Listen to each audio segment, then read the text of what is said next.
If you guys are here doing some research on where you're going to go in Colorado, what the roads look like, go ahead and start the video here.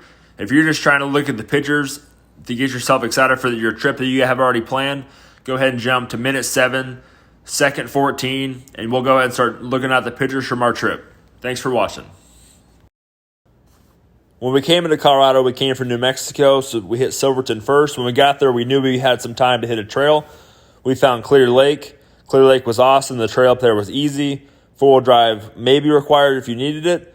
We camped on the lake at elevation. It was an awesome place, awesome view, and great first trip to kick off Colorado. Really close to town, really easy to get to. Camping at the bottom and top of the mountain. So you might have to take your screen here, but when we did the Alpine Loop, we started in the town of Silverton. We used the AllTrails app. It made it pretty easy to get kind of around. It was all pretty directional. So once you get in Silverton, gas up, grab some food, grab some ice, whatever you need for this adventure, whether you're on a Jeep or a side-by-side. And what you're going to do is you're going to head north of town. It's pretty obvious, the dirt road. It's a paved road for a little bit, then turns into gravel, and then some chunkier gravel. If you're in a Jeep, make sure you're airing your tires down at least. It's pretty rough. If you're in a side-by-side, you can do it pretty quick. It goes between a valley with mountains on both sides. It's a pretty cool view. The first feature you're going to get to on this is some waterfalls off to the right of the road. And then you'll eventually get to Amos Forks, where I was zoomed in originally. That's where there was an old mining town. You can walk around, say 10 or 12 buildings. I'll drop a couple of pictures later in the video. After that, you're going to head to town, head right on the next corner. That's going to take you up to Engineer Pass. And eventually you'll make it to Lake City. So once you get to Lake City, it's one of the few towns that you side-by-side guys can rip your side-by-side through town or drive it through town. There's bars, there's burger places, there's places to fill up. Once you finish there, you're going to hop back on the Alpine Loop and head the rest of the route. So there's lots of camping after Lake City.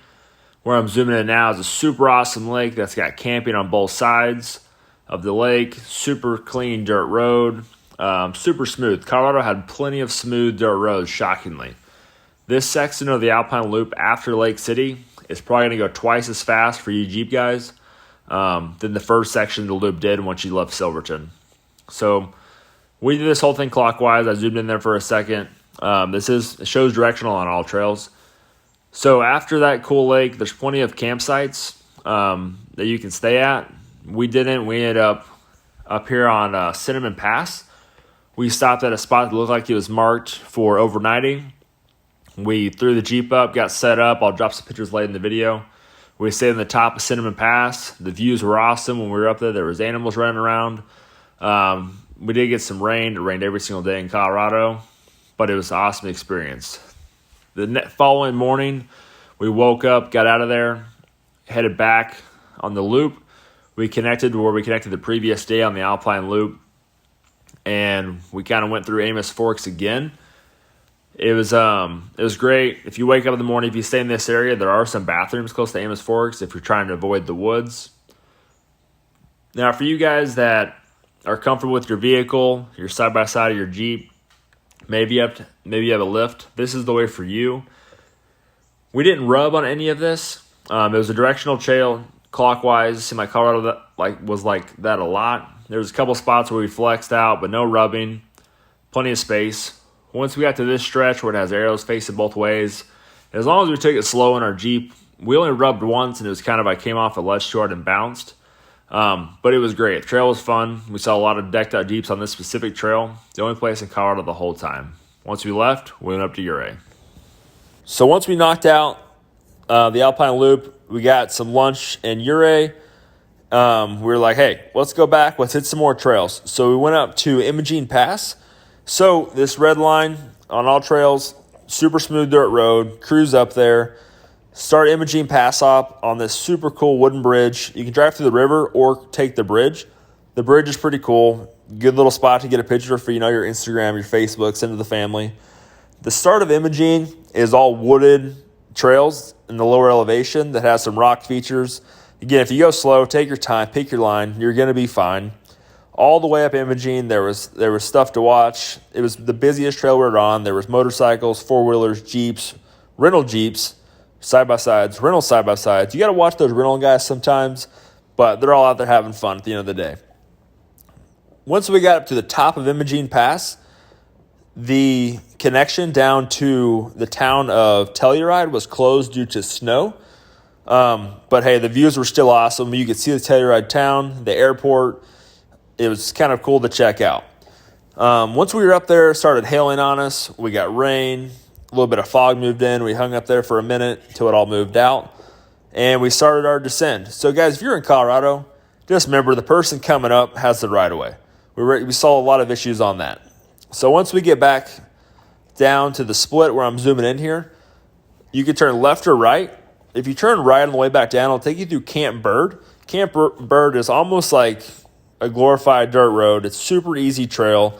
If you're one of those guys that is just trying out there to have a good time for the views, I would suggest going through Camp Bird rather than taking the suggested trail on all trails. It avoids some obstacles. If it stresses you out, go ahead and skip that section. It'll be all fun. On the 4th of July, we woke up, watched the parade in Ouray. Then we said, hey, let's go do Black Bear Pass today. It was on our list. We thought we could handle it. I'm zooming in to say, hey, this is directional trail. It's clear. Once you get up to the top of Black Bear Pass, take your picture and start to descend. You say, hey, there's a lot of signs. They warn you. You got to be a good driver. You got to have the right vehicle. But, man, if you can handle the stress and if you can just pick your line and go down the mountain slow, this is an awesome trail. Dumps you straight in the town of Telluride, and there's views all the way down. It's an awesome trail if you can handle it. After Black Bear, you're trying to head back to Ouray, jump on Ophir Pass. Super easy trail. If you want to let someone that hasn't driven all trip drive, this is a great spot to do it. Easy way back to the town of Ouray or Silverton, whichever way you're going. Fun trail. The views aren't the best of the trip, but it's going to get you back since Black Bear is a one-way trail. Or if Imogene's open when you're there, you could jump back on Imogene to get back to the town of Ouray. So now that we brushed over the maps in our trip, if you're watching this video, you're probably like us. You just bought your first Jeep. You just got your first side-by-side. You bought something. You already have something. Hand you down. Doesn't matter what it is. You're tired of cruising the local malls. You're tired of your local off-road park. You want to just go explore and go on vacation with your family. Colorado is an awesome place. And hey, I hope you guys end up there, and I hope this video and these pictures get you excited and helps you plan your trip. During our trip, we slept in our 2020 JL. If you got any interest in how we slept in there, I got a video on my channel. Check it out.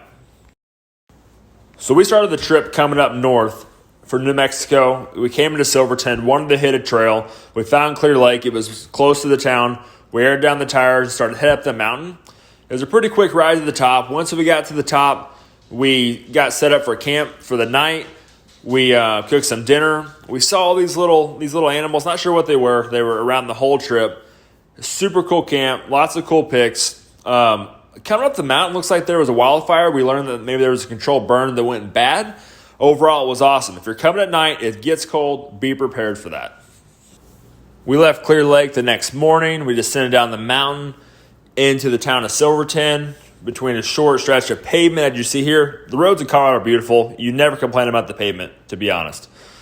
Once we hit the Alpine Loop north of town, we ran to Amos Forks. Super cool mining town to check out. Lots of history there. Heading on the Alpine Loop some more, ended up hitting Engineer Pass. The whole Alpine Loop was cool. Man, we saw guys in Tundras, old trucks, cars doing it. It was super awesome. Guys in this white Jeep we met the night before in Clear Lake. They're family from Texas, so we had the exact same pace. It was awesome ride with them and experience an Alpine Loop with someone else, especially since we were there solo. As you see in those pictures, there's awesome things everywhere. This lake was cool. There was camping all around it. If you're camping, whether you're trying to pay someone or you're trying to find it on your own, it's an awesome place. We stayed at the top of Cinnamon Pass that night, and the views were awesome. Pretty cool time.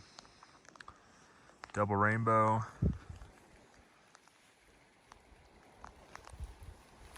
Over here stalking deer. Unfortunately, this rain is moving in. But how high are we right now? I don't remember. 13,000? Yep. 13,000 foot. Jeep life. So we woke up atop Cinnamon Pass, descended down the mountain, fog everywhere. It was awesome. In Colorado, these things clear up quick though. We connected a trail that connected to Ouray. It was an actual Jeep trail. To be clear, the Alpine loop almost felt like a dirt road at times, but this trail that connected to Ouray was fun. We got to flex out a little bit, take some pics, picked our line. Fun trail, no rubbing. Then we got a beer and burger at a local brewery, and then we headed to the Imogene Pass. After a long dirt road, this bridge kicks off Imogene Pass. Not a lot of pictures from this as there was hail, rain, and a bunch of people the whole time we were on this trail. The Imogene Pass had the Telluride side closed when we were there in July, so we descended back down to Ouray, stopped at this place called the Meadows. Not the prettiest, but it was a peaceful spot to camp. We woke up, headed back to Ouray for the 4th of July parade. There was fire trucks spraying people one side of the road. Lots of participation from the crowd and from the people in the parade. At the very end, there was a flyover. Heard all the local towns have a flyover in their parade. Then we hit the $1 Million Highway to Black Bear Pass. It was on our bucket list based on these signs. If you can't handle it, if your machine can't handle it, don't do it. We felt like we could handle it, so we went for it. We were successful, but there's a lot of exposure, a lot of risk if you screw up. Take your time, enjoy it. If you're going to check out the views, make sure you stop. Awesome trail. It's a bucket list Jeep trail for sure, or really in any four-wheel drive vehicle. After we descended to Telluride, got some pizza, jumped on the gondola, then headed south of Telluride. We stayed at this awesome lake, soaked in a sunset, sat by a fire, ate some dinner, and enjoyed our last night in the mountains. So the next morning we woke up at Overpass back to Silverton before we headed back to Arkansas. It was a great way to end the trip, easy trail. Couple things if you're going to Colorado. One, if you're doing these trails and there's exposure, even if there's not exposure, always make sure that you're not going to be coming to a point with someone halfway down the trail where someone's got to get dangerously close to the edge. Be aware when you're going down, be aware when you're coming up. At the end of the day, it's just for fun. If you got to wait an extra 5 minutes because you got some guy in a rental Jeep doing 2 mile an hour up a hill for a quarter mile, hey, so be it. You're out there to have fun. Take your time. If someone injures themselves or their vehicle at the end of the day, it's going to be a bust. The trip's not going to be fun. You can pay someone to camp on all these trails. There's campsites everywhere. We didn't pay a single dollar for camping, other than what we brought with us, our bags and our sleeping stuff in our Jeep. There's apps out there. Pick your poison. There's a million of them. Places you can stay. The rule's 14 days in most places. On our trip, we only stayed everywhere once a night. Pack in what you pack out. No fires unless you're in certain areas. Luckily, that lake I showed you, there's fire pits already built. I think that's an unwritten rule that if there's fire pits built already that are obviously been there long term, there's safe areas. Hey, you've seen Smokey the Bear. Make sure your fires are out when you leave. Other than that, respect people on the trails. Don't be spinning rocks at people. If you're in a side-by-side, there's speed limits. If you're a guy in a Jeep, let the side-by-sides pass you. I've owned both. Side-by-sides are way smoother, they're way faster, but hey, you can laugh at them. When you're at the top of the mountain and it's raining, they're going to be soaking wet, but hey, they're doing the trail faster than you. Just let them go. Get out of the way. Other than that, enjoy your trip to Colorado.